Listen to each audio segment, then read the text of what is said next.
Eh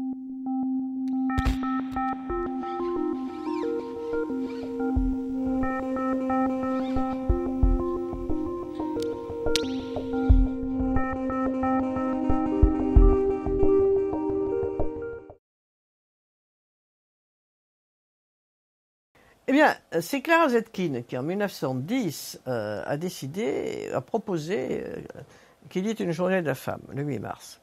Et ça a été un peu approprié, si vous voulez, par les communistes. Et moi, j'avais dit à François Mitterrand, en 1981, j'avais dit, Président, cette journée, après tout, elle nous appartient aussi, puisque 1910, c'est avant 1920. Et 1920, c'est la création du Parti communiste. Ah, m'avait-il dit, c'est vrai. Donc, on a lancé la journée de la femme. Et depuis, les femmes s'en sont emparées. Je m'aperçois que ça perdure et ça continue. C'est l'occasion de faire le point. On regarde ce qui va, on regarde ce qui ne va pas, s'il y a des progrès, s'il y a des choses à faire encore en plus. C'est une très très bonne occasion pour faire le point. Le féminisme est né avec le socialisme. Il faut que les tenants du socialisme s'en souviennent, mais ils n'ont pas l'air. Et les grands penseurs du socialisme, qui sont les théoriciens du Parti socialiste, n'arrivent pas à intégrer qu'il y avait en même temps que les premiers socialistes des féministes, qui étaient très souvent soutenus par beaucoup d'hommes socialistes qui avaient compris. Les Allemands socialistes avaient compris très vite que le féminisme et le socialisme allaient de pair au XIXe siècle avec la révolution industrielle. Et Marx, Engels, Bebel l'avaient intégré dans leurs réflexions. Mais pas en France. En France, nous avions Proudhon. Il a dû avoir des problèmes avec les femmes, je ne sais pas lesquelles. Enfin, il aurait eu besoin d'aller consulter M. Freud, qui était pourtant pas loin, à Vienne, mais il n'a pas fait. Bon, donc pour lui, les femmes, c'était bon à la maison ou sur le trottoir. Voilà, c'était la maman ou la putain, c'était ça. C'était ménagère ou courtisane. L'ennui, c'est qu'il était un très très grand responsable socialiste. Et donc, il a beaucoup influencé le mouvement ouvrier français. Et naturellement, les syndicalistes français qui voyaient que les femmes avaient envie de travailler, elles avaient besoin pour nourrir leurs enfants, etc. Il fallait qu'elles aient un salaire. Alors, on voulait bien qu'elles travaillent, on ne voulait pas leur donner un salaire. Elles voulaient travailler, mais elles voulaient aussi un salaire. Et ils les ont traitées de voleuses d'emploi. Donc, le monde ouvrier français n'était pas féministe. Et ils ne faisaient pas autre chose que les hommes politiques aujourd'hui qui disent « elles viennent nous voler nos sièges à l'Assemblée nationale ». Ce sont nos sièges. On voit les nouvelles générations socialistes, des jeunes hommes blancs qui disent « comment ce sont nos sièges, nous on attend depuis 10 ans, nous souffrons, et elles vont nous prendre la parité ». Moi je leur dis « que voulez-vous, je ne peux que compatir. Qui mieux que moi peut comprendre ce que c'est que d'attendre. Nous ça fait 200 ans que les femmes attendent. Donc il n'y a rien de neuf. Voilà, toujours. Donc le féminisme c'est toujours un courant de pensée de transformation sociale. C'est dans ce sens qu'il est politique, parce qu'il exige des transformations sociales comme le socialisme. Il est partie prenante du socialisme, il est dedans. Tout le monde le sait, sauf les Français. Ça, c'est encore autre chose. Pays des droits de l'homme, ça dit bien ce que ça veut dire. Donc il faut reconnaître que c'est un courant de pensée politique et que ça correspond à des avancées de civilisation, ça correspond à des notions de progrès, ça veut dire aussi du mieux-être pour la société en général. Parce que plus cette moitié de l'humanité que sont les femmes pourront participer à part entière, elles ne sont pas meilleures, mais elles ne sont pas pires, elles sont un peu différentes, et bien elles vont apporter quelque chose en plus. Donc du mieux, forcément. C'est bon pour tout le monde. La classe politique française est très ringarde, très ringarde. D'ailleurs, les gens ne vont plus voter, ça vous dit quelque chose. Ils sont ringards sur la question du féminisme, ils sont ringards sur la question de la société telle qu'elle va.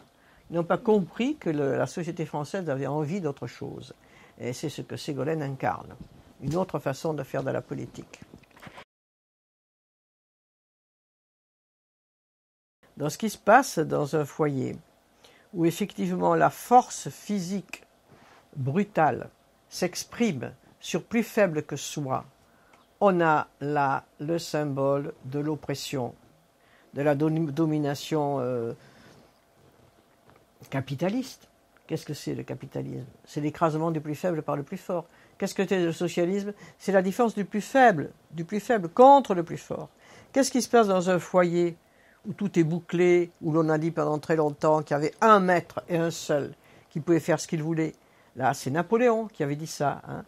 Un homme, dès l'instant où il était marié, pouvait tuer sa femme.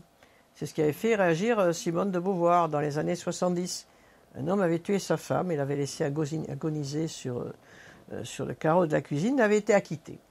Simone de Beauvoir a dit, mais c'est quelle société sauvage où on peut prétendre à tuer au nom de l'amour. C'est ce qu'a fait Quentin quand il a assassiné à coups de poing, brutalement, avec ses poings, imaginez-vous.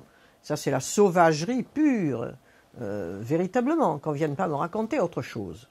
Mais il a bénéficié d'une certaine indulgence, ce monsieur, parce qu'il y a toujours la vieille idée dans l'esprit de tous, que ma foi, ça, c'est la philosophie, la mentalité dont on nous a abreuvé pendant des siècles. Donc nous avons là, finalement, ce qui est les séquelles de l'oppression et de cette loi du plus fort sur le plus faible. La loi du plus fort sur le plus faible, c'est la loi de la jungle, c'est ce qui a existé avant que ne naisse le droit et le début de la démocratie et de la civilisation. Donc on touche absolument aux racines, au cœur. Donc bien sûr que c'est très symbolique que de faire ça en premier. Ça veut dire beaucoup, beaucoup de choses. Ceux qui ne le comprennent pas, je suis triste pour eux. N'ayez pas peur, on vous aime. On ne vous veut pas de mal. On ne veut rien vous prendre, on veut juste partager. C'est pour nos enfants, voilà. C'est plus d'équité, plus de démocratie, plus de tendresse, moins de violence, voilà. On ne va pas régler les questions à coups de poing ni par la guerre. Donc il faut faire reculer la guerre, il faut faire reculer la violence. L'Europe a indiqué qu'on pouvait quand même régler par la diplomatie plutôt que par la violence. Donc les femmes peuvent apporter un plus dans ce domaine-là. Elles peuvent aider.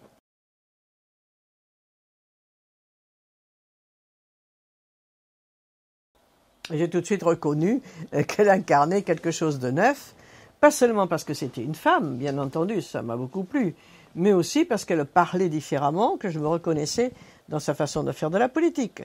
Moi, j'ai fait de la politique pendant 30 ans. J'ai été maire, je sais ce que c'est que gérer une ville dans des conditions difficiles. Je crois que j'ai pas plus mal fait qu'un autre. J'ai été député 15 ans, j'ai été ministre 5 ans, je sais un peu comment les choses vont.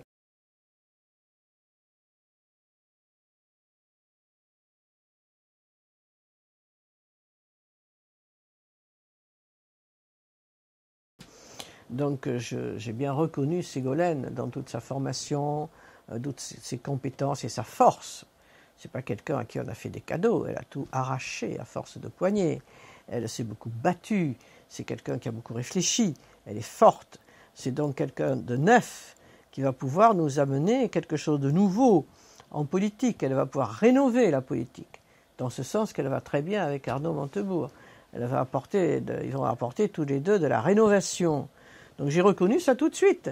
Et donc je me suis dit, il faut la soutenir immédiatement, surtout quand j'ai vu les réactions tristes, je dirais, lamentables, de certains de nos hommes politiques quand elle a annoncé son ambition.